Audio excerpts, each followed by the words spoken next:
Marami-rami na rin palang na-acquire na property si Catherine Bernardo. Ito ang narinig kong usap-usapan tungkol sa actress.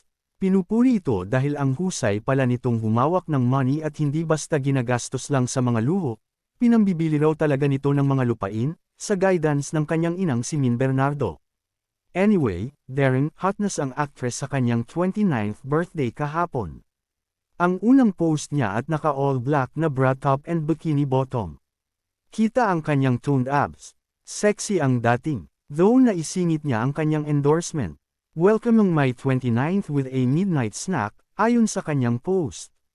Kaya naman kahit ang kanyang mga kapwa sikat na celebrity ay napa-comment talaga.